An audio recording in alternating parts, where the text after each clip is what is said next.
Póngase en el lugar de México, ¿qué haría Bukele si invaden su embajada? Esos comentaristas son peligrosos, hablan bajo sus criterios y no son ecuánimes con sus disertaciones. Mejor bloquearlos, incitan al odio. Respuestas sobre esto.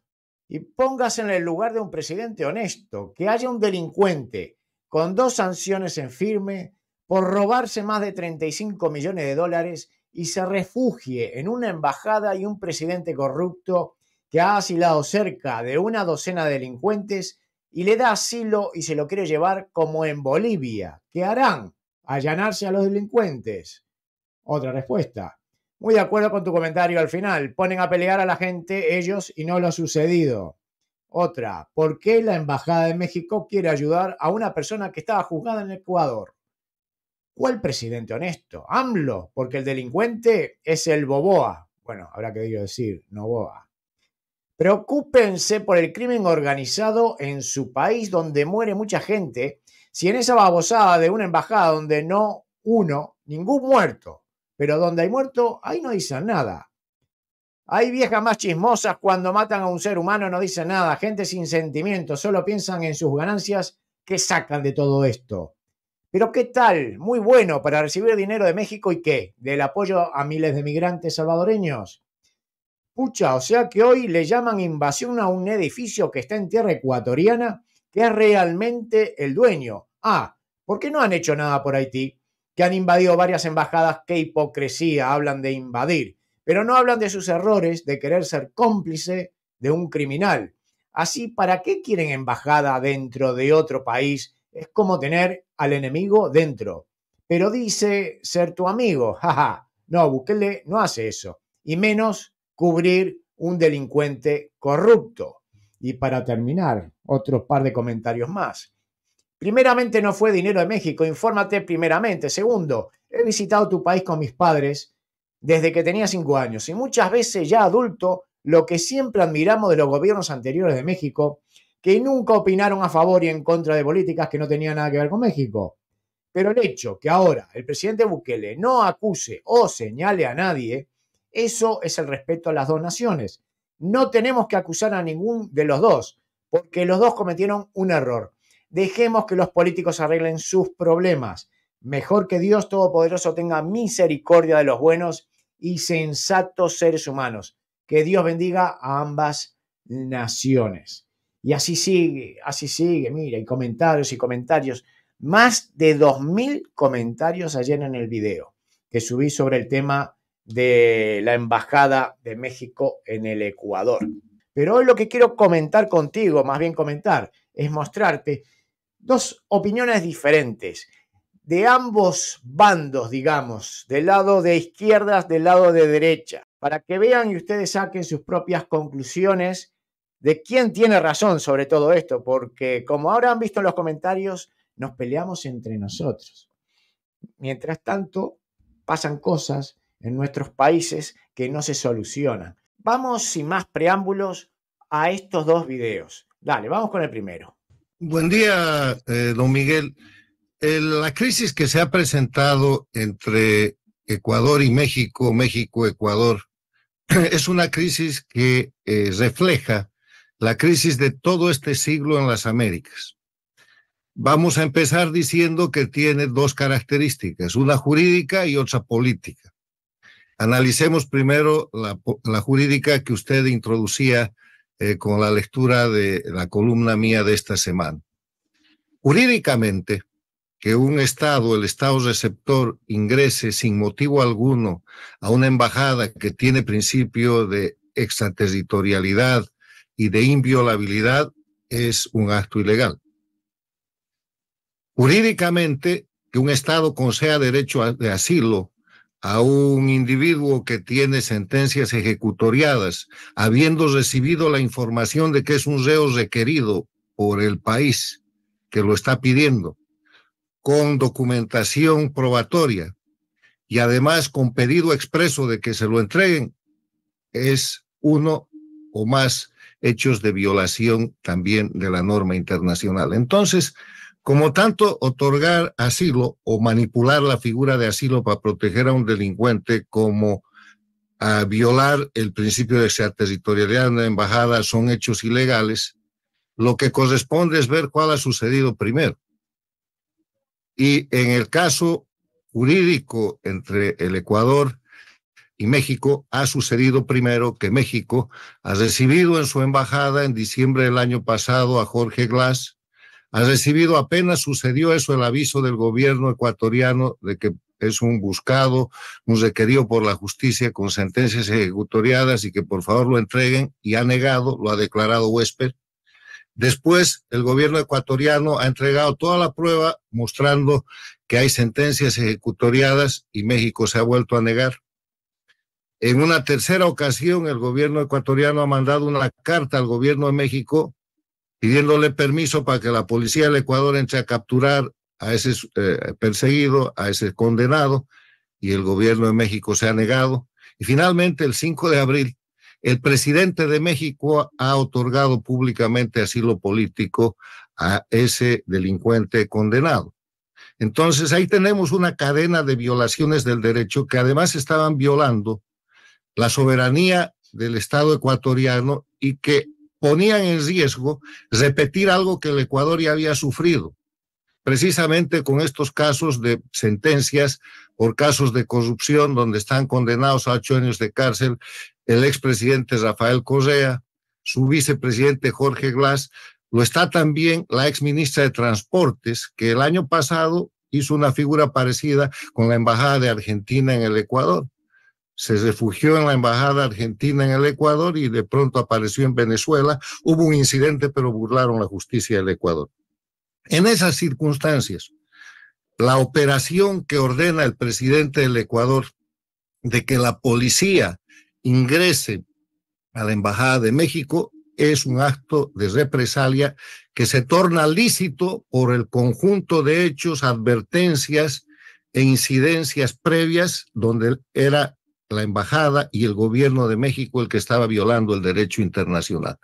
Por eso es que yo uso y recuerdo a la comunidad internacional la figura de una institución del derecho internacional que se llama represalia, que convierte un acto que aisladamente podría ser señalado como ilícito en un acto lícito cuando se trata de un acto de respuesta a uno o varios actos ilícitos que se han producido previamente.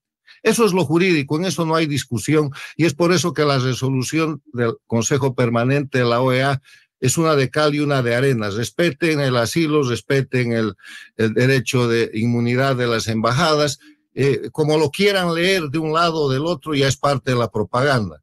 Pero ahí hay dos violaciones, y la última violación, que ya no es violación porque es respuesta a hechos ilegales, es la que ha realizado el gobierno del Ecuador. Pero lo más importante, don Miguel, es analizar el tema político, porque en el tema político este no es un asunto que atañe solamente al Ecuador, este es un asunto que viene siendo objeto de maniobras en toda la región, precisamente porque en el siglo XXI se ha ampliado la dictadura de Cuba, que era una nomás al empezar el siglo, a 4 y a momentos 5. Venezuela es dictadura, Bolivia es dictadura, Nicaragua es dictadura. El Ecuador fue una dictadura por más de 10 años con Rafael Correa, en el modelo de lo que llaman el socialismo del siglo XXI o el castrochavismo. Y ese grupo de dictaduras tiene 4 países hoy día, fueron 5, que se denominan paradictatoriales, quiere decir al servicio de las dictaduras, y son países con democracia, con presidentes elegidos democráticamente, que sin embargo están al servicio de las dictaduras, y son México con López Obrador, Colombia con Petro, Brasil con Lula, Chile con Boric, y pasó por ahí la Argentina con Fernández Kirchner, que fue precisamente la que propició la fuga de la ex ministra de Transportes. Entonces, en ese escenario, el eje de confrontación, y esto se puede ver en todos los temas y en toda la región, es el de las dictaduras contra las democracias. Las dictaduras conspirando permanentemente para expandirse, lo han intentado en varios países, el último intento ha sido en el Perú, han fracasado con el golpe de Estado de Castillo, al que también el gobierno de México intentó rescatar. porque el gobierno de México viene haciendo esto repetidamente. Recordemos que el año 2019 López Obrador, cuando Evo Morales renunció a su dictadura y tenía que ser procesado y ciertamente encarcelado en Bolivia, mandó un avión militar y los rescató, entre comillas, para después, junto con Cuba y la Argentina de Fernández Kirchner, producir la recuperación de la dictadura en Bolivia en detrimento del pueblo boliviano. Entonces, este es un conflicto de carácter regional donde todas las democracias están amenazadas por la agresión de las dictaduras que además son narcoestados, Cuba, Venezuela, Bolivia y Nicaragua, y que forman un consorcio que ellos han denominado socialismo del siglo XXI, que se denomina castrochavismo, y que tiene por objeto detentar indefinidamente el poder en esos países a costa de la libertad y los derechos humanos de los pueblos y ejerciendo terrorismo de Estado. Muy bien, ahora vamos a escuchar la otra campana. Es preocupante porque México, como te digo, siempre ha sido un país de puertas abiertas y la solidaridad hoy la han criminalizado. El dar un asilo político lo han criminalizado y eso no es correcto, porque entonces si nosotros no levantamos la voz, dejamos un mal antecedente para que otro gobierno, otro país, cuando México quiera abrirle las puertas a algún exiliado, se dé una situación parecida o igual. Adelante, Ina Finogénova. Esta vez no nos llevas a ningún sitio, ya estás en el sitio. Buenas compañeras desde la Ciudad de México, donde estos días coincidió el eclipse solar con el sismo diplomático en Ecuador y en México y las consecuentes réplicas que este está generando en ambos países y en toda la región. Ayer lunes, con un repudio unánime de la comunidad internacional de fondo, el presidente de Ecuador, Daniel Noboa, sacaba un comunicado oficial bastante alucinante en el que seguía justificando el allanamiento de la embajada mexicana y con ello la violación de la Convención de Viena, la violación de la Convención Americana sobre Derechos Humanos, la violación del derecho internacional humanitario y así podríamos seguir un buen rato.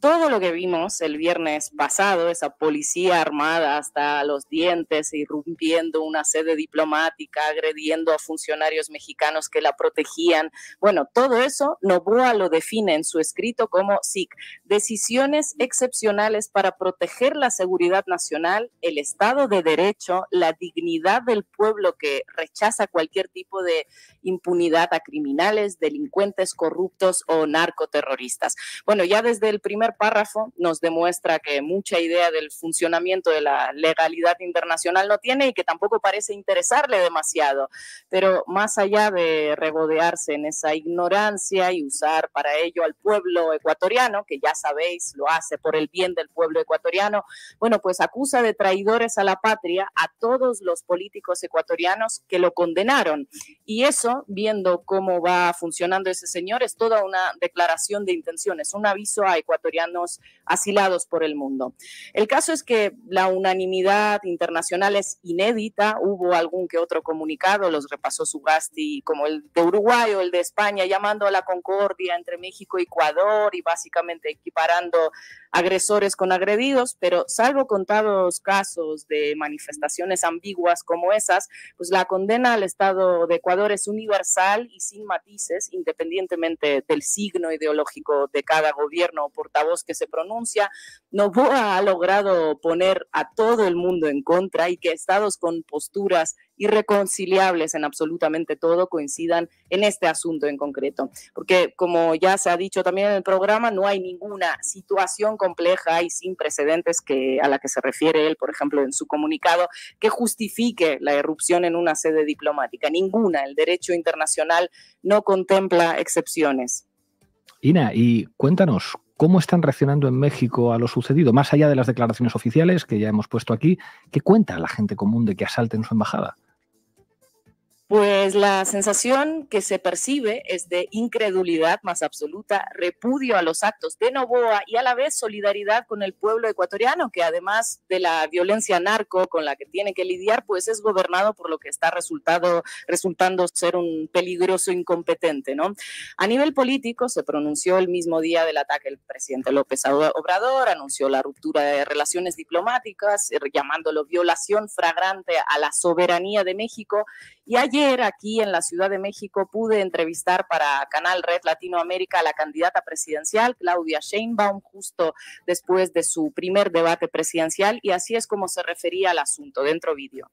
Si Claudia Sheinbaum llega a la presidencia, ¿cambiará algo en las relaciones de México con otros países? A ver, nosotros tenemos una constitución que establece cuáles son los principios de la relación de México con otros países, otras naciones, otros gobiernos y los pueblos.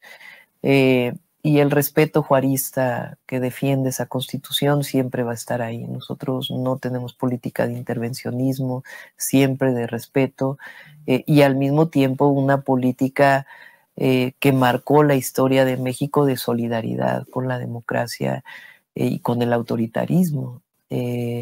Por cierto, lo que pasó ahora en Ecuador es inconcebible, inconcebible. Ni con Pinochet llegó a pasar eso.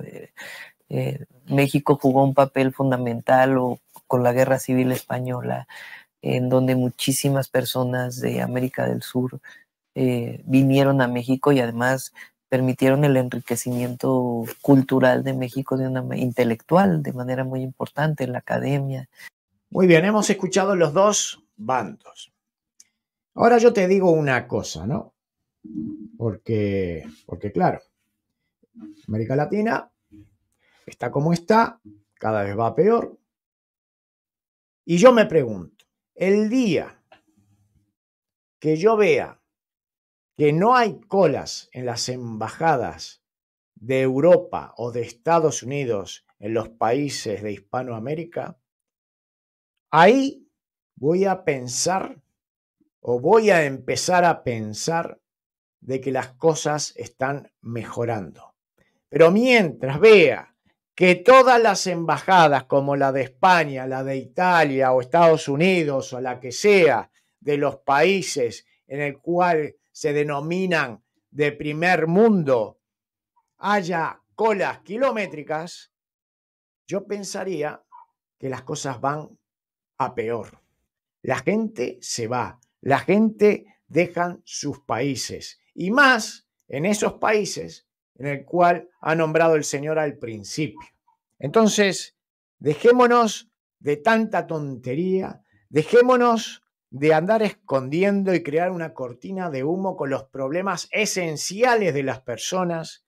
Dejemos de que estos políticos que hacen campaña en las redes sociales, hablando de cosas que van a hacer a favor de los pobres, que les puede interesar a los pobres, sí, pero los interesa porque, como es la gran mayoría, quieren que los voten a ellos para seguir en el poder. Dejémonos de que nos coman la cabeza con estas tonterías. Ya estamos cansados de las mismas canciones todas las veces que hay una elección en camino.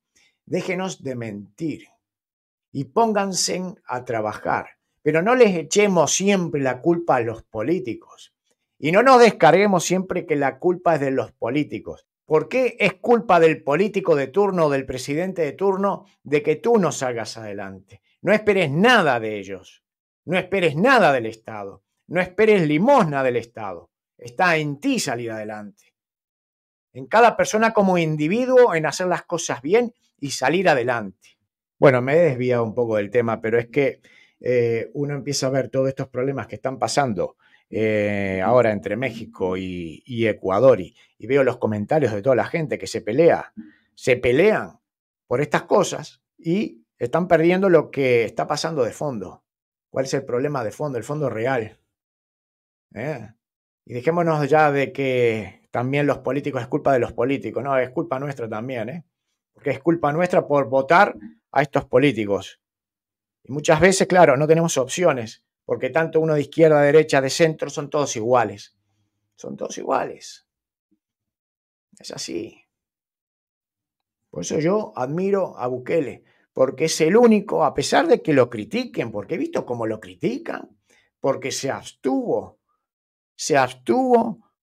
en este tema de México y Ecuador, lo critican, pero sin embargo ha sacado a su país adelante, que sí hay muchas cosas por hacer en la economía, tema de economía, pero por lo menos la gente vive tranquilamente. Y usted puede ir a ese país y pasear tranquilamente y no le va a pasar nada. Y fue el país más peligroso del mundo. Es así. Mis amigos, dejamos el video por aquí. Espero que ustedes pasen un feliz fin de semana y se me cuidan. Hasta la próxima. Chao.